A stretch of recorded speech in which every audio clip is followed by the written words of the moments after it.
El Atlante de finales de los 80s y principios de los 90s dejó una huella muy marcada en el fútbol mexicano, con muchos futbolistas nacionales que venían desde el ascenso, que ganaron títulos ahí y después se consagraron en primera división, ganando primero un superliderato en la 91-92 y un campeonato de liga en la 92-93, dirigidos por Ricardo Antonio Lavolpe.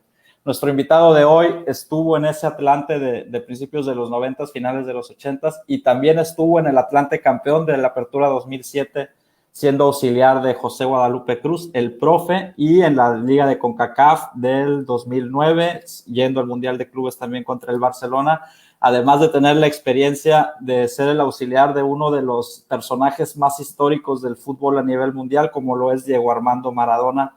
Así que hoy tenemos a Mario García. Mario, bienvenido. Muchísimas gracias por aceptar la invitación. No, gracias, Gustavo, por invitarme. Un placer platicar contigo en tu auditorio.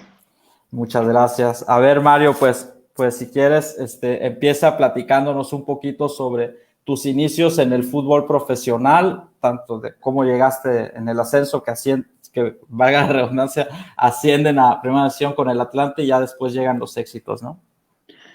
No, pues un camino como el de todo joven que le gusta el fútbol y que tiene sueños y, y que se aventura a incursionar en este mundo del fútbol profesional. Y la verdad, pues es un camino duro, difícil, que hoy en día creo que es más complicado todavía para los jóvenes que en ese entonces, que hace 30 y tantos años. Y bueno, tuve la fortuna también de continuar mis estudios y eso ha sido un apoyo también para ahora que tengo o que desarrollo una carrera como entrenador, me ha dado bases para crecer de mejor manera y para aprender cada día. Y bueno, pues todo surge de un enamoramiento, de un deporte, de una pasión como es el fútbol y hoy de las ganas de mejorar a México a través de pues el granito de arena o de la trinchera donde me corresponde pelear y dignificar la profesión al entrenador mexicano y al futbolista mexicano. Creo que todos los inmiscuidos en nuestro fútbol llamado mexicano, que tiene muy poco de mexicano, pues tenemos que tener una lucha diaria para hacer valer un estilo, una metodología, una forma de vivir el fútbol más a la mexicana y dejemos de enaltecer y de copiar y de cuadrarnos ante filosofías que son ajenas a nuestra idiosincrasia. Claro. Oye, ¿por qué me comentas que es más complicado ahorita que en los años en donde te tocó a ti incursionar al fútbol? Pues hasta por explosión demográfica, somos más, hay más jóvenes, el promedio de edad de México genera más jóvenes, los espacios con 11 extranjeros, antes 12, es un crimen para el desarrollo de los sueños de nuestros jóvenes mexicanos. Los intereses económicos sobrepasan y matan ese sueño, ese camino, y lo allanan le ponen muchas piedras. Entonces, pues hoy es mucho más difícil y hoy el jugador mexicano pues tiene que ser no bueno, tiene que ser diferente, sobresaliente, impactar, y creo que además de eso al talento no lo estamos preparando ni llevando al límite, lo estamos tratando como si fueran de veras la generación de cristal, y hay mucho entrenador joven que no entiende que el fútbol es un punto aparte, que el fútbol hay que enseñarlo a la antigüita en el sentido de la disciplina y de la exigencia. Entonces le hacemos un daño terrible a los jóvenes talentos mexicanos en todos los rincones del país. Entonces, además de pocos espacios, hay una preparación inadecuada, una exigencia inadecuada, y eso hace que nuestro talento, que el sueño del joven mexicano que quiere triunfar en el fútbol, sea cuesta arriba. Pero bueno, yo he vivido historias de Cenicienta que me demuestran que sí se puede, ser un chavo casi amateur y en poco tiempo estar en selección nacional, que sí se puede ser un chavo casi amateur y estar en primera división. No necesitas padrino, no necesitas darle dinero a gente sin escrúpulos, lo que se necesita es tener ese sueño y ponerse a trabajar y a trabajar bien. Ok. ¿Tú crees entonces que el problema o uno de los problemas del fútbol mexicano sea la formación, o sea, en la parte formativa de los jóvenes?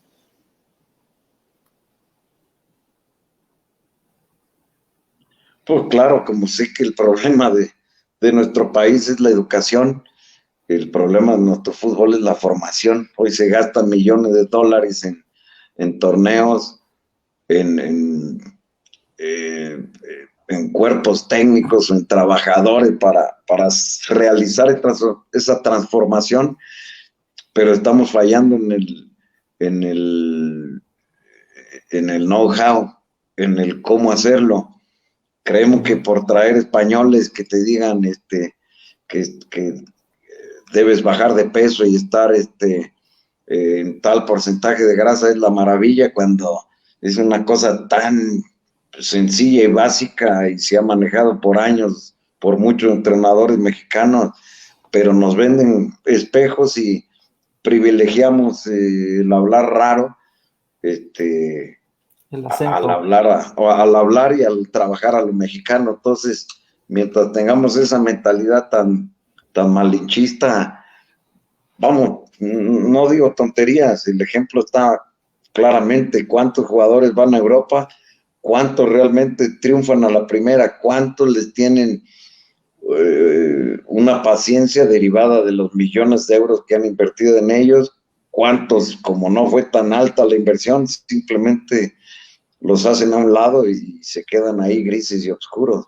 Y no hay otra explicación más que una inadecuada preparación de parte de su proceso formativo y de su proceso en primera división. Entonces, y tan solo basta ver un partido de primera división lleno de pocas ideas, que esto redunda en una afición que muchas veces no le gusta entender el juego y se va al resultado y se va a los caminos más fáciles y vas generando una incultura en el deporte que es el más popular en este país, y eso te genera el estar más lejos de ser una potencia mundial, más lejos de ese mentado quinto partido, más lejos de que tus futbolistas cuesten menos y pobles Europa con jóvenes mexicanos, y muchas otras situaciones que son claramente los que frenan el desarrollo de nuestro fútbol, y que, pues, es mi opinión, que nadie me la preguntó y creo que la No, federación jamás me la va a preguntar, pero bueno, me parece que si juntáramos gente de fútbol y pusiéramos nuestras ideas, inquietudes, observaciones, algo mejoraríamos, antes de que haya gente que tome decisiones sin pisar una cancha, sin saber lo que es jugar una segunda división, sin saber lo que es jugar un ascenso, perder un ascenso, que te corran como entrenador, que, vamos, creo que hay mucha experiencia desperdiciada en base a tomar decisiones que te mueven meramente intereses económicos. Claro, y uno lo ve, digo, la plataforma más visible o el lugar más visible es la selección nacional, ¿no? O sea, uno ve, por ejemplo, ahorita está el Tata Martino, pero ¿cuánto podrían ayudarle al Tata Martino si hubiera dentro del organigrama de la Federación Mexicana de Fútbol Manuel Lapuente o Ricardo Antonio Lavolpe o alguien, Miguel Mejía Barón? Alguien que le aportara la experiencia o que lo tratara de aconsejar por experiencia propia de lo que es dirigir a una selección mexicana, ¿no? O sea, todos ellos están separados. Sí, todo eso ayuda, pero ¿sabes lo que más complica? Que no hay un estilo definido. en nuestro fútbol, y el Tata pues, quiere jugar bien, 4-3-3 y ciertos movimientos. La verdad que es un tipo que demuestra que le gusta y respeta un buen fútbol, pero pues si tienes el 80% de los equipos que juegan a sobrevivir, tírasela, no digo nombre pues, porque de por sí estoy más vetado, pero pues tírasela 9, que la baje y ahí jugamos permanentemente, o sea, no por alguna circunstancia, sino por una manera permanente de buscar victorias, pues créeme que va a estar más lejos de que al Tata Martino le proveas una extensa abanico de posibilidades para llevar a selección nacional. Claro, he escuchado y leído algo sobre ti, o bueno, te he investigado más sobre todo en estos últimos días me di cuenta o me he dado cuenta que te gusta mucho la parte táctica, que eres una persona, no sé si llamarlo obsesivo con la táctica o sí muy insistente en ese tema, ¿no? En inculcárselo a tus jugadores, a tu equipo, que jueguen de una manera muy definida. ¿Estoy en lo correcto Sí, o bueno, leí mal? no, es que pues una cultura que uno como entrenador se va perfilando y se define. Y después lo que yo he buscado es esa cultura táctica, pero tratar de facilitarla al jugador. De repente, vamos, se puede caer hasta en el libertinaje táctico y que te resuelva el jugador, pero yo creo que lo que debes de buscar es una complicidad con el jugador, dándole unas guías tácticas de desenvolvimiento para no robotizarlo ni automatizarlo. No es fácil, o sea, de repente me ataca, no, es que es predecible. Pues predecible que vamos a tratar de atacar la mayor cantidad de veces. Y de repente, pues como el otro día en Tepatitlán, te echan a uno por 2 faltas, 2 faltas mínimas, pero bueno, son el precio que estamos pagando en ser un equipo grande, en una liga que aún no se define para qué es, y el equipo rival te echa para atrás. Pues eso no quiere decir que nuestra intención no haya sido o no sea siempre ir para adelante, a veces no se puede, y cuando tus relevos son chavos que agarraste de visoría, que eran suplentes de segunda Premier, ni siquiera las figuras de segunda Premier, no, lo que necesitas y pide uno a gritos es tiempo para trabajar y consolidar un proyecto, y de repente las aficiones exigen tu cabeza y exigen ganar y exigen cuando tienes la nómina 15 de 16 de expansión, entonces entiendes el por qué nuestro fútbol no avanza y por qué los técnicos abandonan la idea de hacer un fútbol propositivo y se van a un fútbol que saque resultados. Claro. El problema que tengo yo en Atlante es que yo no me sé esa. Entonces, pues se van a tener que aguantar o que ganar o que metan su queja, porque yo creo que lo que debe de pedir un atlantista hoy es un equipo que juegue bien, que juegue construido, que meta pressing, que sea propositivo. Y de 11 partidos creo que en 10 y un cuarto hemos sido eso. Y creo que esa es la base para que un equipo regrese al lugar donde debe estar. No son los resultados. Para eso me traigo a Memo Martínez, bueno, ya estoy pegándole a susceptibilidades, para eso hago la mejor nómina de la expansión y juego al grandote y que me resuelva el grandote y contragolpeo. ¿Y qué fregados voy a conseguir hacia el futuro? ¿Dónde voy a dejar el nombre del campeonato, pero perdiste el rumbo? Entonces yo prefiero darle el rumbo al equipo, aunque cueste lo que cueste. Si me cuesta que yo tenga que irme porque la gente quiere resultados y enloquecen al dueño, pues listo. Por eso el equipo lleva 7 años deambulando en el ascenso, jugando a cualquier cosa, como para que hoy, haciendo lo que intentamos, escuches gente que dice, no juegan a nada. No juegan a nada en su perspectiva, por eso desapareció casi el equipo. Qué Claro. bueno y esperemos que piensen poco como tú, porque son los que le han dado en la torre a nuestro equipo y los que han hecho que compren petardos y que se vuelvan locos y quieran darle gusto comprando extranjeros que no sirven para nada y que no sienten la camiseta, en lugar de ir forjando un equipo que tenga identidad, que tenga una idea de juego, que respete la historia de un equipo popular que surge del pueblo y que debe jugar como es el pueblo, entregado, esforzado, y que va a tener chorro de caídas, pero se va a levantar. Entonces eso es lo que hoy estamos forjando en Atlante y me parece que hoy en día hasta suena como un sueño guajiro, porque hoy en día la realidad de nuestro fútbol es gana como puedas, tráete a los mejores jugadores, gasta dinero que no tienes y vende humo. O tráete un extranjero ahí que no conoce a nadie, pero que tiene buen promotor y sigue tirando el dinero y sigue tirando las ilusiones de los jóvenes mexicanos. Claro, sí, te entiendo perfecto. Nos manda saludos Freddy Hoyos, Benja Zambrano, Francisco Flores nos dice que tienes toda la razón.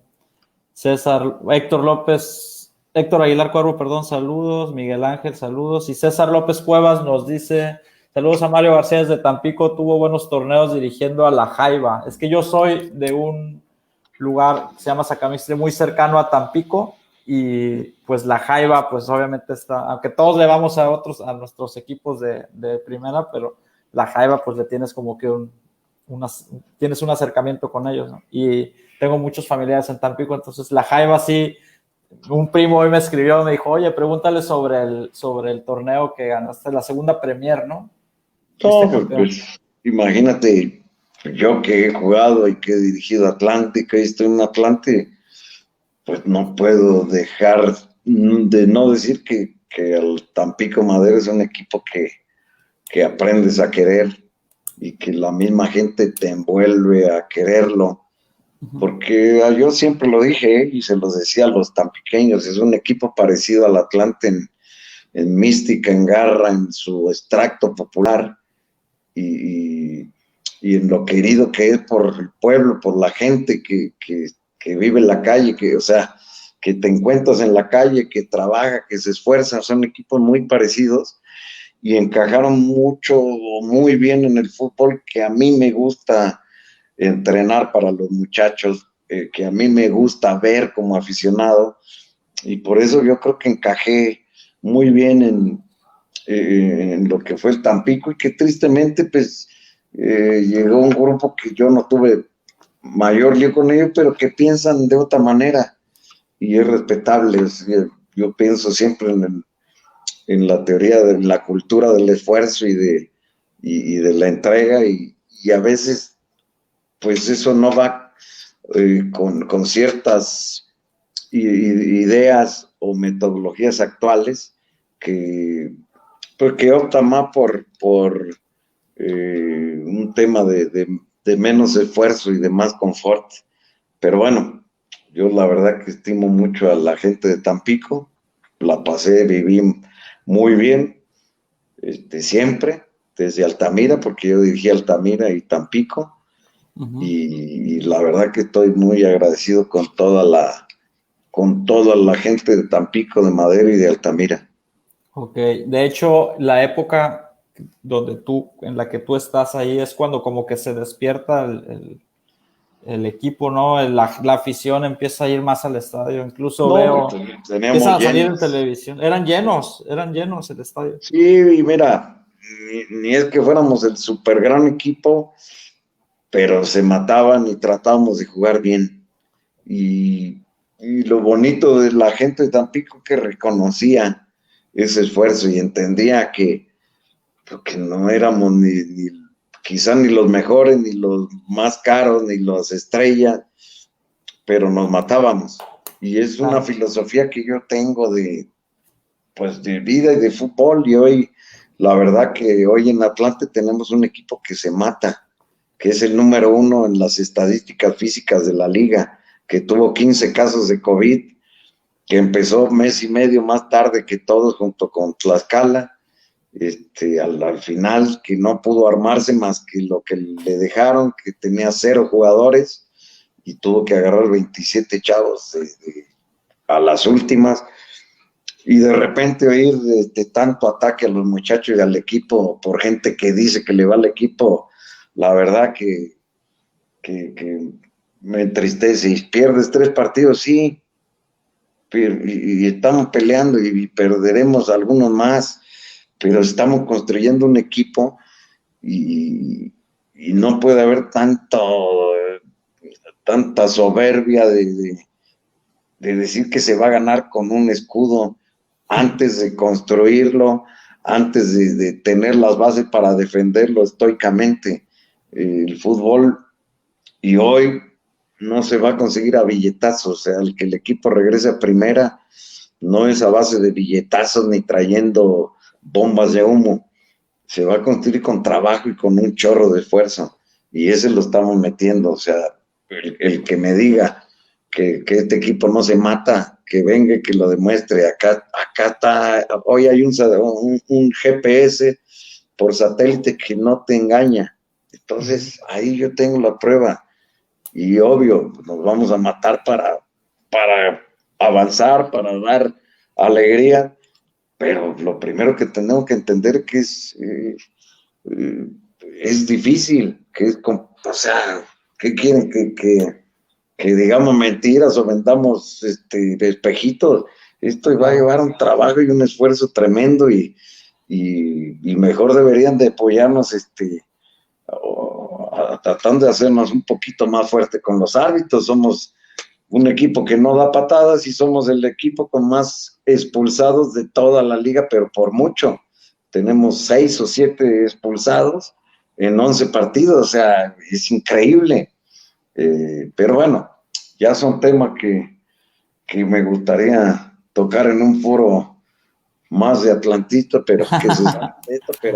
pero yo creo que es un reflejo de lo que pasa en nuestro fútbol, ¿no? De repente queremos entrar a un juego de lo mediático, de tumbar a los entrenadores, de reventar o ensalzar jugadores que simplemente hacen su trabajo. O sea, de repente queremos hacer ídolos de muchachos que es su trabajo, y que después ellos mismos se pierden y cuando hacen mal su trabajo y aparecen en un bar, quiere decir que no han entendido de qué se trata este trabajo y esta profesión. Y quiere decir que aunque tengas las mejores instalaciones del mundo mundial, el convencimiento y la disciplina y la educación, no necesitas tener un estadio de última generación ni unas instalaciones. Necesitas tener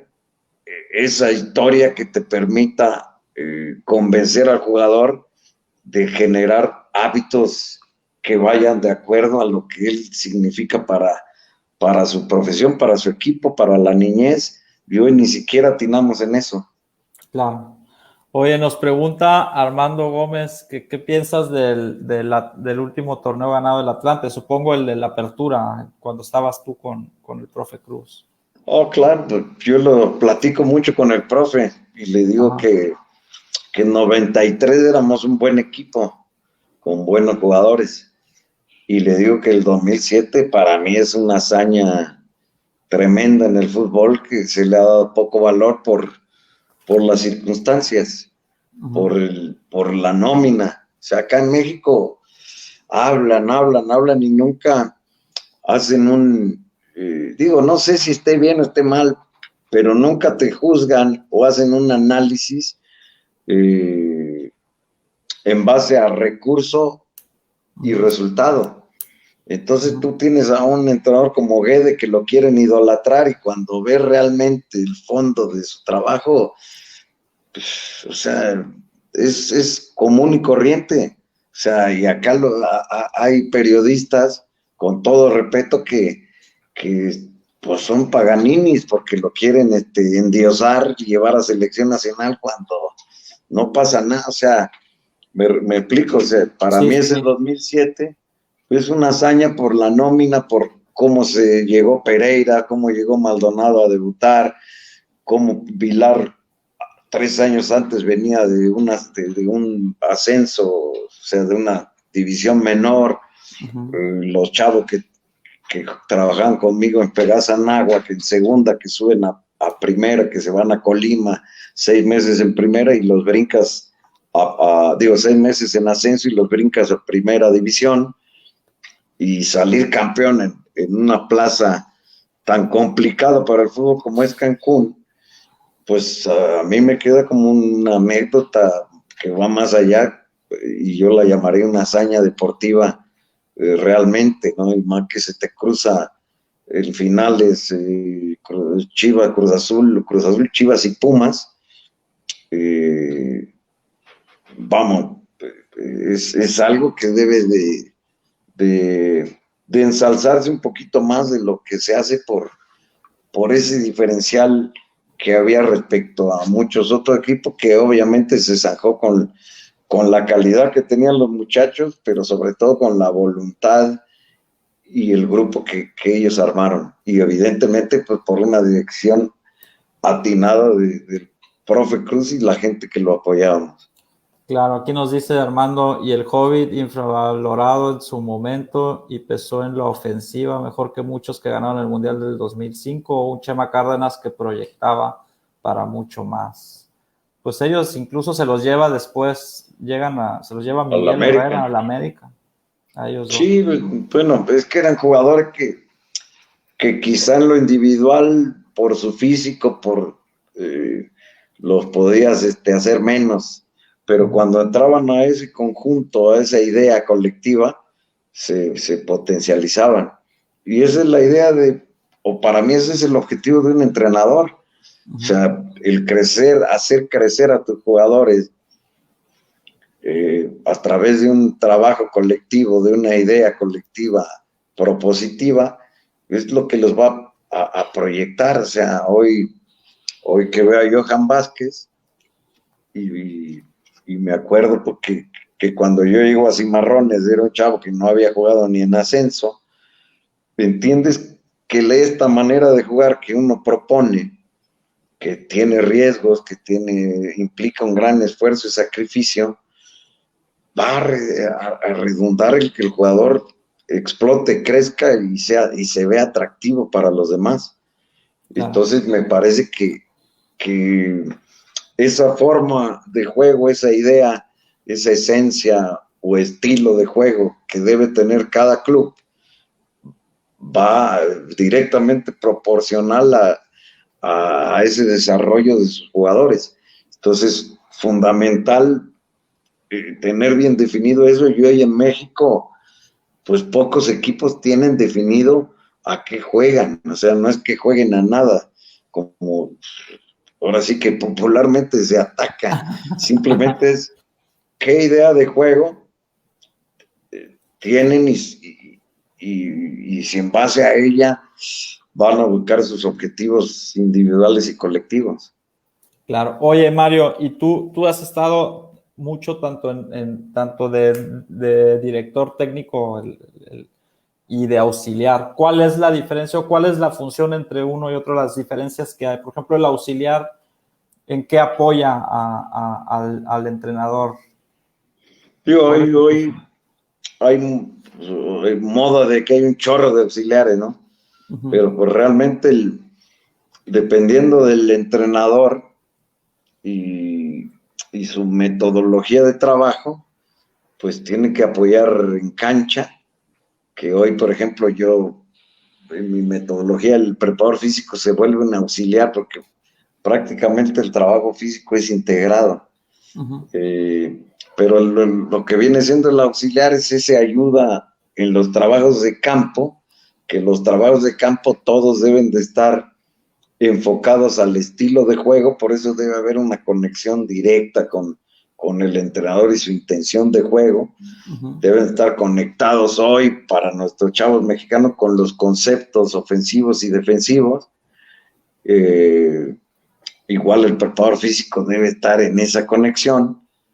Y después de la cancha, pues viene un trabajo de análisis muy interesante, de análisis propio, porque ese análisis propio te va a derivar mucho del trabajo, de las actividades que deba desarrollar el equipo en colectivo o en individualidad, y después viene el análisis del rival, que va a derivar de la táctica y estrategia a seguir vamos, teniendo esa información a la mano del entrenador. Y el buen entrenador pues se mete en todo eso, no es que delegue de más, sino Guardiola, Mourinho, veían los 4 partidos del rival, veían a su equipo, tienen injerencia en cada uno de los pasajes más importantes, que es la gestión de un equipo en este tema ya táctico, físico, colectivo, en el desarrollo de competencia. Ok. Oye, Mario, una pregunta, porque tú trabajaste lo decía al inicio, con uno de los personajes históricos del fútbol a nivel mundial, tanto dentro de la cancha como fuera de ella, ¿no? Maradona es un personaje que está en lo alto, en la cima de lo bueno y de lo malo en nuestro fútbol, pero ¿cómo fue esa experiencia de trabajar con él, de conocerlo? Me decías fuera del aire, conocerlo dentro de ese ámbito que es el trabajo, ¿no? De una cancha. ¿Qué nos puedes decir de Diego? Pues es una gran experiencia, imagínate, como bien lo dices, hoy si tienes que sumar 20, 30 o 50, mira, y si lo acotamos a personajes del deporte, pero creo que lo podemos extender a personajes de la política, cultura, del deporte y lo social. Si juntamos 50 personajes más influyentes en este siglo y en el anterior, eventualmente va a aparecer Maradona y Pelé. Claro. Entonces, imagina el grado, el tamaño de figura mediática que tienes ahí, y el tenerlo ya, aunque sea en otra faceta diferente a la de jugador, pues es muy interesante. O sea, es enriquecedor, a pesar de que pues haya gente que lo acuse y lo descalifique más por un tema de los malos hábitos que generó durante mucho tiempo. El tener la oportunidad de conocerlo en la intimidad y en el trabajo, pues es una aportación que a fuerza uno lo hace crecer, y si la sabe aprovechar, pues lo hace crecer para bien. Me imagino, bueno, yo quiero suponer, una persona que logra tanto éxito como lo logró él, debe tener una personalidad imponente, alguien que lo ves y te le cuadras, ¿no? O sea, no es cualquier canijo, yo supongo. Sí, pero esa es la primera impresión, porque después, ya que él toma confianza, pues ya es una persona sencilla. Y después, si le caes bien, pues ya es más fácil. Y a él, pues para caerle bien, tienes que ser sencillo y tranquilo. Y generalmente, bueno, en todo lo que fue Dorados, toda esa organización es una organización de gente muy sencilla, muy eficiente, muy amable, muy trabajadora, metedora. Entonces encajó bien, perfectamente con todos, desde el jardinero hasta el presidente, y fue una gran experiencia dentro, en el vestidor, en los asados privados, en casa del preparador físico, en los restaurantes donde nos invitaban con él, que era muy continuo, porque la verdad que nos la pasamos muy bien, y pues desde escuchar una anécdota hasta oír una opinión de él sobre el fútbol, pues te enriquece, te suma. Yo soy un convencido que esta carrera de entrenador, como cualquier otra, es un aprendizaje diario. Y el que cree que ya está cerrado y ya todo lo sabe, pues se equivoca en esto. Recibes lecciones cada partido, cada entrenamiento, cada video, cada partido que se ve en la tele. Aprendes y ves cosas diferentes. No es cierto eso de que todo está inventado. O sea, realmente hay tantos matices en este deporte que se aprende siempre, cada día. Sí, Diego fue un fenómeno bueno, fue un fenómeno en el mundo, pero fue un fenómeno en México y sobre todo en Sinaloa, el tiempo que estuvo ahí, un año me parece. Y mucho se decía, Mario, porque yo ponía mucha atención cuando estaba Maradona en Dorados, mucho se decía que tú eras, digamos, como que la mente maestra táctica del equipo. ¿Es así? ¿Tu función era el estudio al rival, el parado táctico de los rivales, el pasarle a Diego nota de, mira, estos juegan así, les podemos jugar así? ¿Así, Sí, así era? era eso, pero también la parte más importante, porque eso te lo hacen analista, y en Uh-huh. México hay bastantes y buenos, y Uh-huh. saben editar el video 50,000 veces mejor que yo, y saben hacer cositas bonitas al video.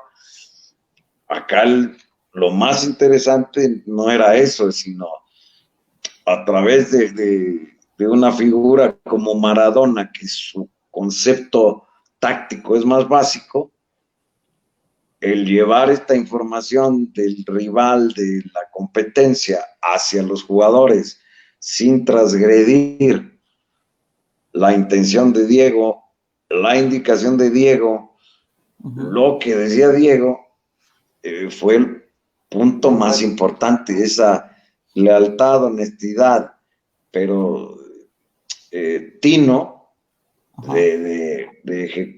de trasladar o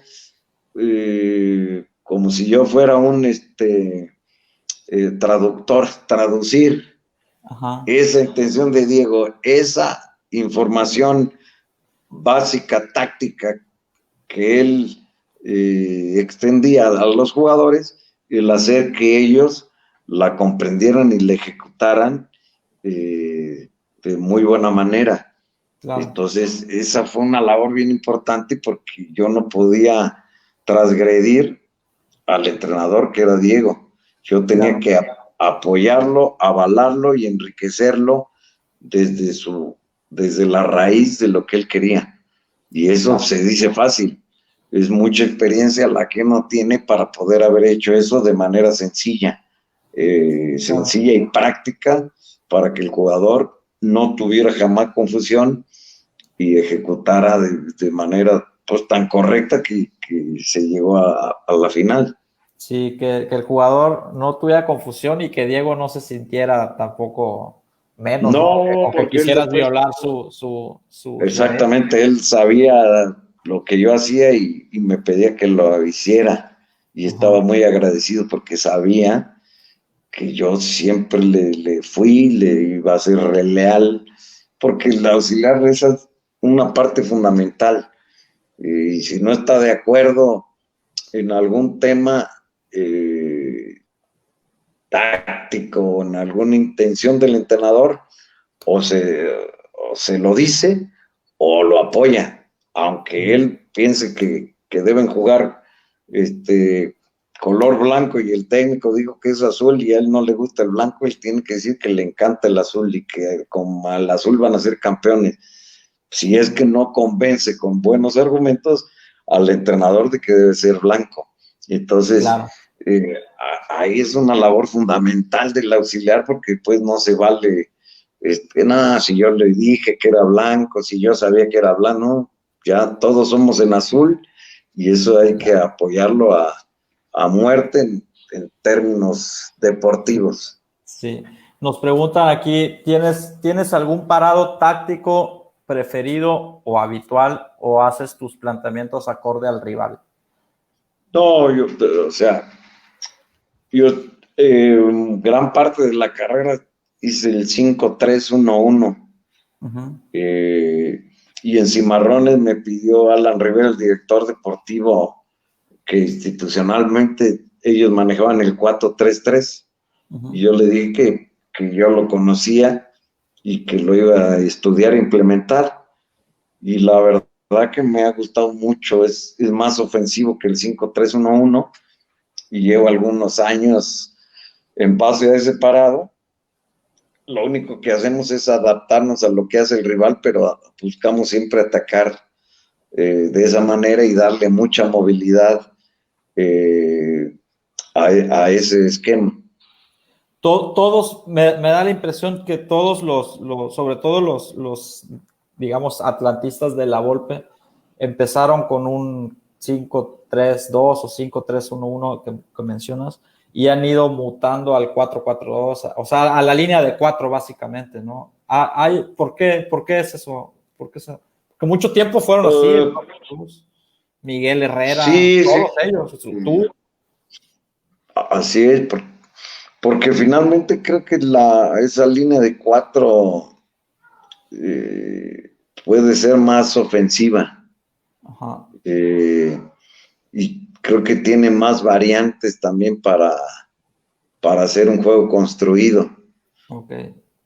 Y la verdad, pues también te lo deben dictar el tipo de jugadores que puedes tener o que tienes. Okay. Y la situación, a veces la línea de 5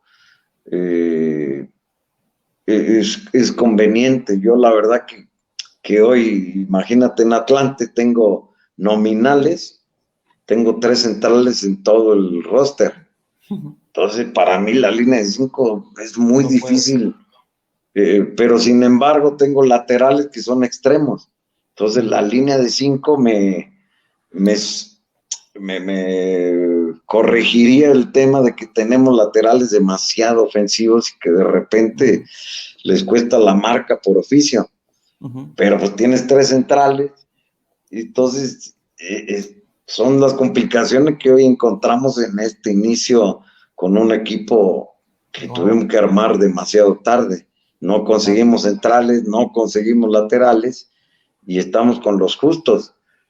Y el equipo, pues, la verdad, me ha expresado los muchachos que quieren ser agresivos y la línea de 4 es más agresiva. Claro. Oye, Mario, y por último tema, ¿qué opinas de esta nueva liga de expansión que tú dices? Como bien dices, no sabe uno ni para dónde va, pero ¿qué opinas o qué sentimiento hay, sobre todo para los que están en esa liga, que por más que se esfuercen, por más que tengan el torneo de ensueño, vivan su mejor momento, o sea, no van a poder ni siquiera ascender o pelear por un ascenso a la primera división, ¿no? O sea, ¿qué opinas de esta decisión? Pues mira, creo que si hablamos desde el punto de vista económico, pues me parece que la liga de ascenso se lo ganó. Cuando hay tantos equipos que pagan la cantidad de dinero que pagaban a ciertos jugadores,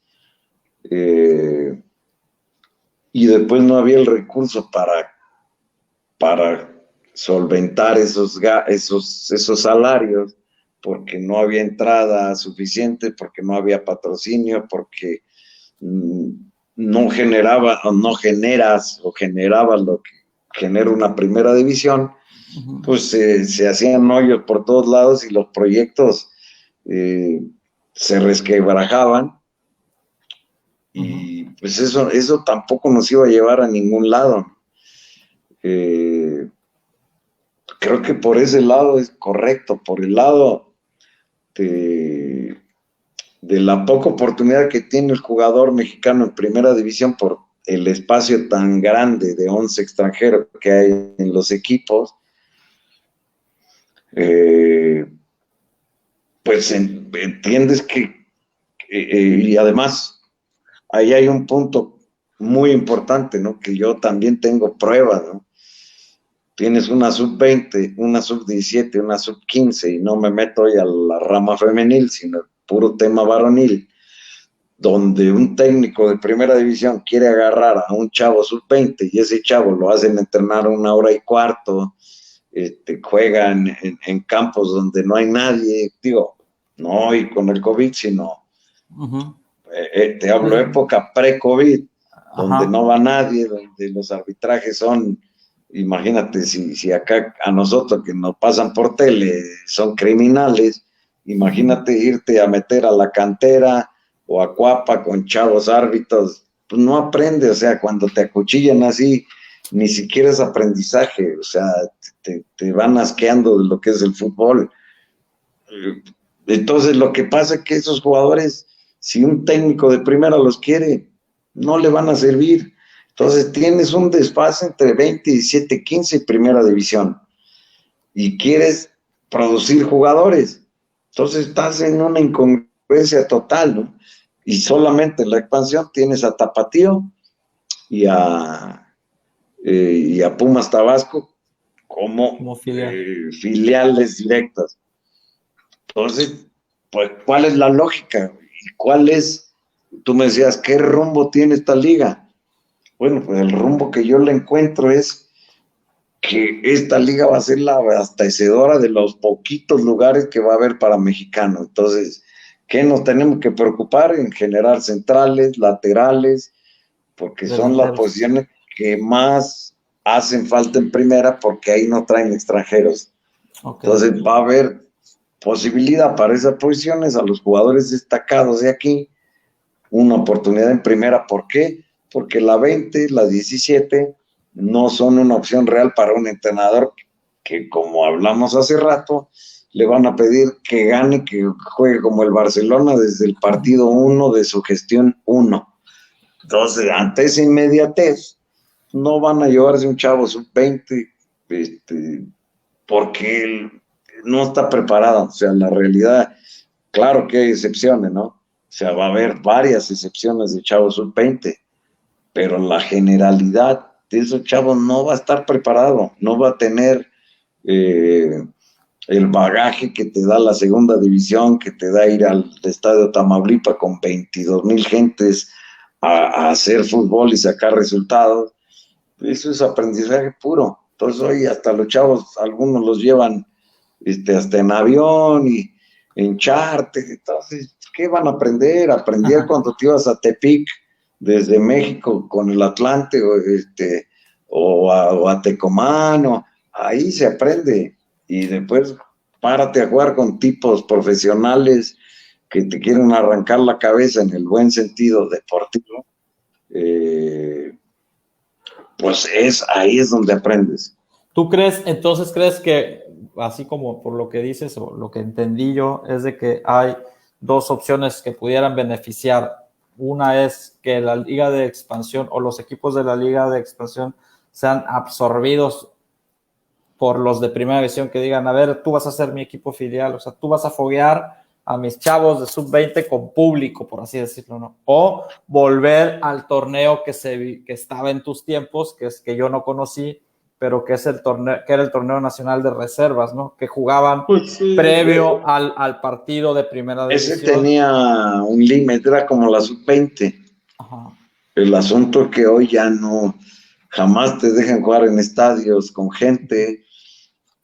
Ha perdido mucho, para mí, y lo digo, es un gasto brutal que produce poco. O sea, es hacer viajar un equipo cada 15 días, hotel, alimentación, para que foguees 4 jugadores del primer equipo, les dé ritmo y cuántos jugadores vas a sacar realmente de ese gasto.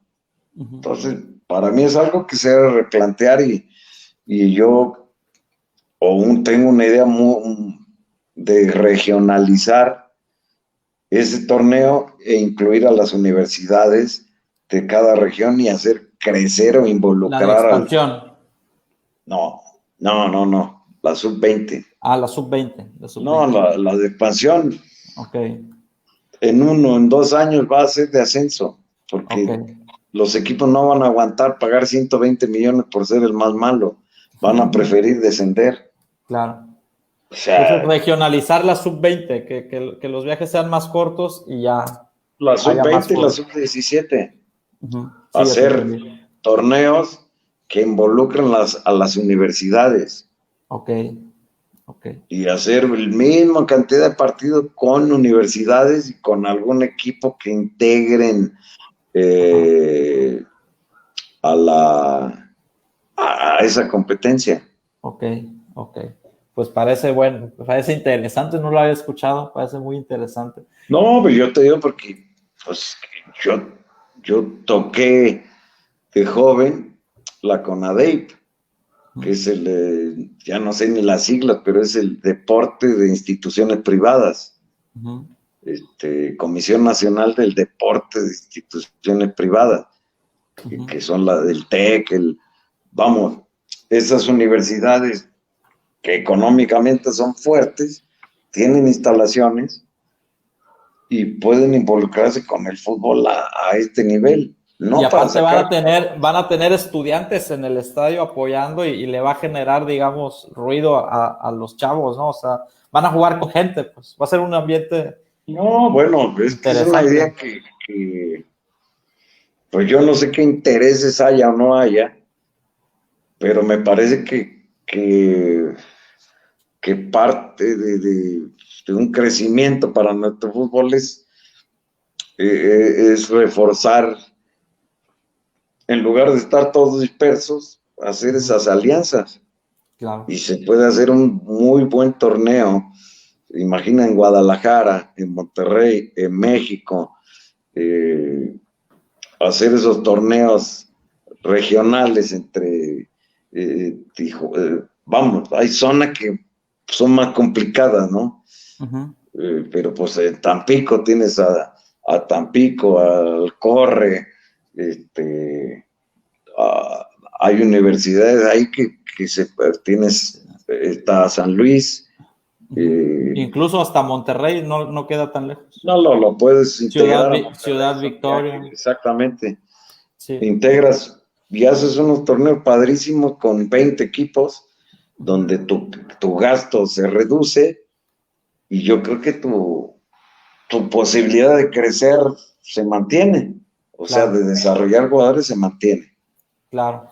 Mario, pues te agradezco muchísimo el tiempo, muy enriquecedora la charla que tuvimos hoy. La verdad es que aprendí yo bastante contigo.